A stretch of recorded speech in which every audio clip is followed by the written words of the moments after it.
It was a controversial plan then, and it's still creating controversy now. Denver Parks and Rec will again begin catching Canada geese and giving the meat to a local food pantry. Now City Park and Rec's leaders are getting threatening calls from protesters, some even wishing leaders get coronavirus for rounding up the geese. Denver 7's Lance Hernandez is live at City Park Golf Course. Lance, you talked to a Parks and Rec official who has received some of those threats. Well, Scott Gilmore is the face of the culling operation for Denver Parks and Recreation. He's a biologist and understands the need for biodiversity. He says there are still too many geese in Denver's parks, but the numbers are getting down to where they need to be. Still, there are some people who don't want to see any geese killed. I hope and pray whoever kills one of those geese, the workers that do that, I hope and pray they get the virus and they die and their whole family dies.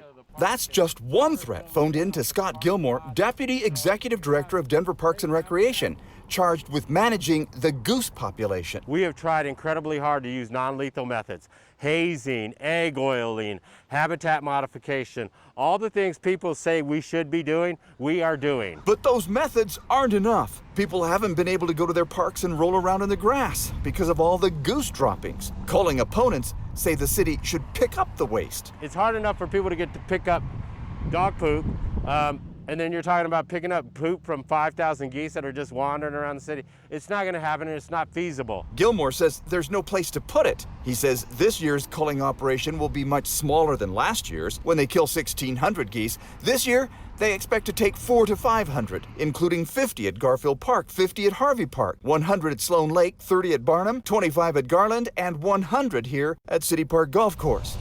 We interviewed Gilmore near Parkfield Lake, which has one of the most diverse habitats in Denver. He pointed to that habitat, explaining his response when vegans tell him he should be protecting the geese. I'm a wildlife biologist, and what I'm managing for is this.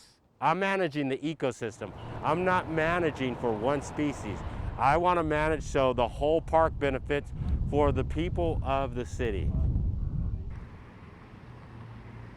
As for the threats, Mr. Gilmore says he's reaching out to everyone who calls them.